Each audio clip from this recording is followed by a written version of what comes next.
Hey, friends. Welcome back to another awesome episode of the Mama Work It podcast.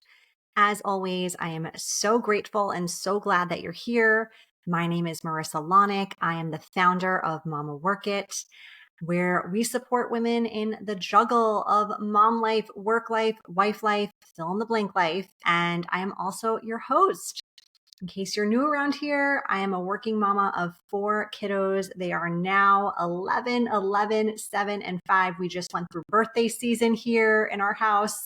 So we've got new ages, new stages, and I'm riding the wave in this season of motherhood. So I'm excited about today's topic, and I think you're excited about today's topic because recently I went on my IG and I asked you guys if you felt like this would be a topic that would, benefit you or benefit friends or just other mamas in your life. And I had such an influx of people who were like, yes, please, I need this topic. And so if that was you, yay, today's the day. It's finally here. And we are talking all about moving tips. So if you are someone who has been thinking of moving, is ready to move, is in the midst of a move, has moved, it will probably move again, which I think at some point we all do move. But if you are thinking about this, experiencing this, going to experience this in the near future, then hopefully this episode is going to deliver on tips, tricks, things that are going to make this season a lot less stressful and chaotic and hopefully a lot more zen for you. Because let's get real, moving in itself is a very stressful time in a lot of people's lives, but it can be kind of a level up when you are doing this now as a mom with kids in the mix here. So I actually, when I asked my IG community about this topic, I then followed up and asked for tips. So you're going to hear some tips, not just from me, but from all you experts out there who have moved before with kids. So it's going to be really juicy, really good. And one thing that I got a request for, not necessarily a tip, but a request for, so before we dive into the topic more in depth, I got this request for how do you actually know when it's time to move? What are the deciding factors? How do people make this big decision? Because it is a really big decision. And no matter how far you're moving, it's a change in your home environment. And that's a really, really big deal. So I thought about this a little bit more because we have moved several times in our lifetime as a family to date. I moved a lot, even growing up and into adulthood. So I really gave this some thought, having had many move experiences. And this is kind of the list I came up with, right? There are a lot of reasons why people move. And these are the things that came to mind for me. Like, first and foremost, jobs. Jobs make people move all the time. Then there is quality of life, maybe like different environment, different cost of living, like weather, all of those things. Some people move to be closer to family. Maybe they've lived far away from family, and now, especially in a season of parenthood, they want to be closer to their families. And the other thought I had was maybe just needing a change, like changing environments. If you need a change, that's a pretty significant way to create a change. So a move could be a reason for that. And there are probably, when you think about moving, if you're on the fence about this, there are probably a million reasons that you would want to stay, like comfy, cozy, literally at home. So you're probably feeling, if you're in this stage of decision making, you're probably feeling a push and a pull factor in this decision. So I would recommend a pro-con list. Like, go ahead, dive deep, analyze the data, right? I'm very logical on one hand, but I'm also an intuitive coach, and I lean into the subconscious. I lean into my spirituality a lot when I make big life decisions. So I would say definitely analyze the logic, but tap into that inner wisdom, that inner voice as well, because while this big decision of moving needs to make logical sense, it also needs to make emotional sense. I want you to think back to like when you were dating. Maybe you dated someone who looked really good on paper, but you met this person and then you didn't necessarily feel a connection. You didn't feel a spark. So you probably wouldn't choose that person to spend your life with. It's just got to feel right, not just look right on paper, right? So I would say it's not a decision to make lightly. It also needs to be looked at from a few different angles.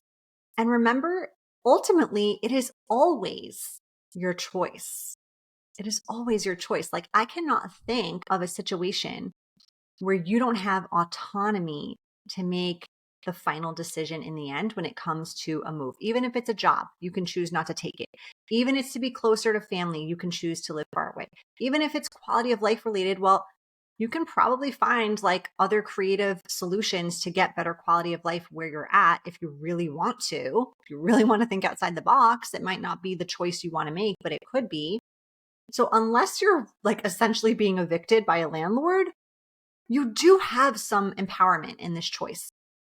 And I'm not saying this choice is easy. Like, this is probably, moving has probably been up there with some of the hardest decisions we as a family have ever made, I have ever made. But there's so much empowerment knowing you ultimately get to be in control of that decision. And so I want to arm you with that before we really dive into today's like tips and tricks. All right. So as I mentioned, I have moved a lot as a kid, as an adult. No, my family wasn't in the military. We just did. We moved overseas, moved to several different homes, moved around. And now as an adult, like we've also moved quite a bit as, a couple, as a family. Back in 2016, we moved cross country with 2 kids. We've moved with 4 kids. And was it a little harder? Yeah, probably. More people, more stuff, more of a community we'd built, more affiliations that we'd kind of developed over the years with school, sports, hobbies, interests. Like there was more to manage in our last move. And our last move was also the longest time we'd ever spent in our previous home as a family. So there was a lot of emotion with that too. So life takes you new places. We've moved before, we've moved many times. And so what I want to do is I want to give you some tips, but I'm going to kind of categorize them into different buckets. I'm going to give you some practical tips because God knows we all need a life hack every now and then.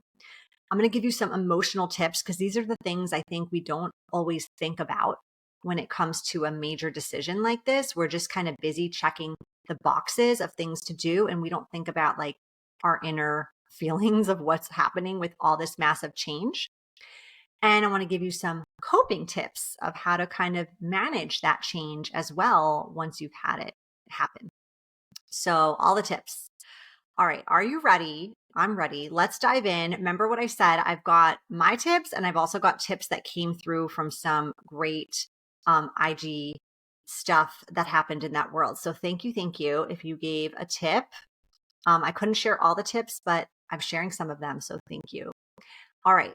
So let's start with the practical today. Number 1 on the practical list of tips for moving is I want you to use this move opportunity as a get to moment versus a have to moment in your life. What do I mean by that? I mean, this is sort of like you could look at this as a glass half full, glass half empty sort of season, experience, challenge, however you want to call it in your life. Okay. You could look at this as like, oh, I have to move. My job is moving me. Or you could be like, I get to move. I get to experience a new place. I get to, do all these new things, move into a new house, whatever it is. Get to versus have to mindset is going to make this move feel a lot more exciting and optimistic, even though it still is hard. I recognize that. There are also some things like you want to consider on the get to side of the house that like maybe you haven't. Moves always help you declutter and kind of simplify your life, right? Because you're not going to move a bunch of junk in the back of your closet. You're not going to move a bunch of stuff that you haven't necessarily used in 5 years. You're going to have that opportunity to really declutter, to donate, to diminish the amount of stuff that you have. And I don't know about you, but anytime I do a massive, like deep dive decluttering in my home, I feel so good. Like this experience always helps me get to a place where I feel lighter, I feel cleaner, I feel less chaotic. And so a move is a really great like motivator to get you to declutter, donate, diminish all the stuff you have, and really just get to a space of feeling cleaner, less congested, and just having more kind of freedom in that area of your life. So that is practical tip number one. Practical tip number two is friends, if you can, if you have the luxury of some time here, and most people do, like most people don't get told on a Monday that they're moving on Friday, although, yes, I'm sure that does happen. But for the most part, hopefully that's not the case for you. If you have the luxury of time, please do yourself a favor and start early. Don't procrastinate on this, okay? You probably know in advance about your move, so do not wait until the last minute to start getting ready for it. Now, I recognize procrastination is a coping mechanism for a lot of people, especially when they feel overwhelmed, right? They get analysis paralysis, they just freeze. And instead of like diving deep and doing all the things, they kind of freeze up and they do nothing. Trust me, I've been there, okay? And I recognize that you probably are feeling overwhelmed and inundated by all the things associated with this change, and that can feel very daunting. And let's layer in, like, if you are the momager at home, like the person managing lots of things in your home, you are probably spearheading a lot of this move as well, like all the logistics associated with it. So I want to validate the fact that yes, this can feel very overwhelming and paralyzing. But I also want to remind you that even taking small action, intentional action day in and day out is going to help minimize that feeling of overwhelm. So do yourself a favor, like dive in. You don't have to go like right in and dive in like with both feet, right? You can just take small steps day in and day out, but give yourself time, space if you have that luxury, because I bet your life already feels super busy and super full. And just the more you can spread these tasks out and tackle them one step at a time, the better this experience is hopefully going to go for you. And hopefully you're going to feel throughout the process. All right. Tip number three on the practical side is one of my favorite tips. I use this a lot in life, whether I'm moving or whether I'm not, but it definitely helps is make a list, honestly. Like I imagine as when I have moved in the past, you've got things that pop into your head all the time telling you like, don't forget this, or make sure you do that, or call this person, or contact that person, or whatever it is, or cancel this. Like, especially during a move, there's so many things, so many moving parts. Start a list, make a list. When things wake you up at night and stress you out, simply add it to your list. So you can use your notes app on your phone. You can literally have like a pen and paper on your night table or just carry it, walk around with it in your purse. You can, have a Google sheet that you keep track of, whatever. I don't care what avenue you go with this list, but a list, okay? Because you can't keep it all up here. And this list should include tasks you need to get done, like canceling utilities, signing up for new utilities, registering for school, for sports. It could even just be like anything and everything that comes up, like, don't forget to call and say goodbye to that person. Cause like I would feel really bad if I didn't do that. Right. Or don't forget to, email this person or that person, whatever it is. Add it to your list. Whatever pops into your mind and is stressing you out or making you feel like you cannot find peace and calm, take it from here, from your head, put it there on the list, and just know that it will get done. And that's like a safe space for it to get done. So making a list, really, really important. All right.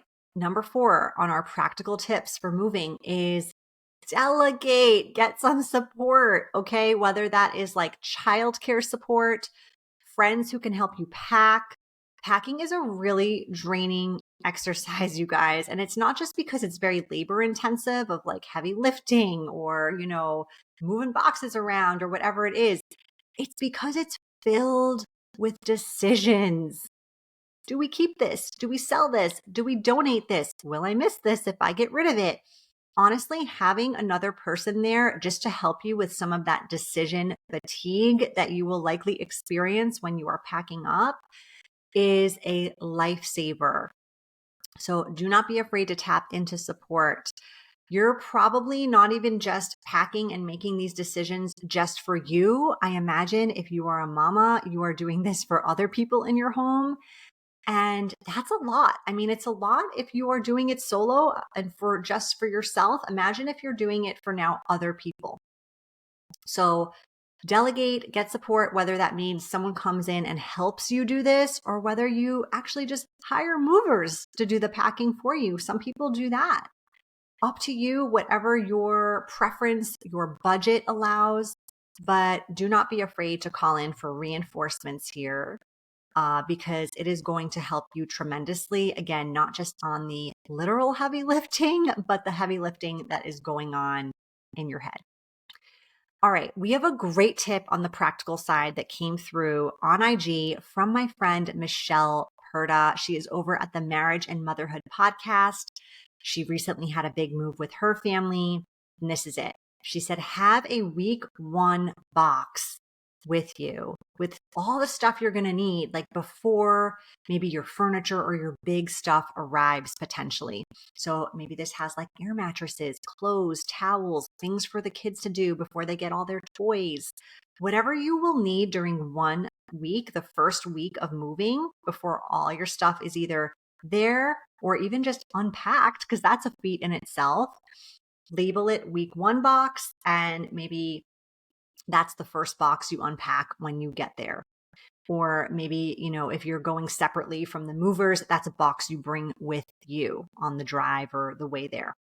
All right, another pro tip from Michelle is to label each box by number and then on a separate paper or spreadsheet, write what's in there. So rather than label the box of all the things inside, just put a number on it and then track it all separately. This is a great tip. I didn't even think to do this. I was trying to label my boxes with all the things inside. And, there's definitely things I forgot to say that are in there. And I'm like, where did that end up? Or where does that go? But I love that tip, Michelle. So thank you. Thank you so much for sharing those. And you guys definitely give her podcast a listen if you haven't already. I've had the honor of being a guest on Michelle's podcast a few times. She is just so awesome. Her topics are great. Her vibe is so authentic. She does not sugarcoat. She says it like it is. I know I appreciate that. So give her show a listen if you haven't already, the Marriage and Motherhood podcast. All right, we're diving in now to some emotional stuff here. Are you ready? I don't know. I don't always want to dive into emotion, but we're doing it. So my 5th tip here, and now we're on the emotional side, is moving is a very busy time in your life. Okay. Like it is, and you may already feel like your life is like at the busy capacity. And now if you add in a move, it might push you over the edge a little bit. Okay. But you want to make sure you make time to really enjoy your current home or your current environment or, your current friends before you leave. Right? It is so essential to like really enjoy that stuff before it's not something that you're going to have access to regularly anymore, especially if you're moving far away. So maybe schedule a get together or a party. You don't have to host it. You could do this at, a brewery or a park or a restaurant, whatever's closest to you, whatever feels right. You also maybe want to like visit your favorite coffee shop, maybe for the last time in a while, or like do the things that bring you joy before you go. Like take that walk on that trail or that path that you really love, at sunset or whatever it is. Like, I know you're probably feeling so tired, so stressed, so busy. And like these things are things you can like barely even think about, let alone include in your schedule during a move time. But you will not regret the fact that you push those other things aside, which they're going to get done. They have to get done to really create time and space for these joyful events, get-togethers, whatever they look like to you. So that's my 5th tip, and it's an emotional one. My 6th tip, also an emotional one here, is slow down.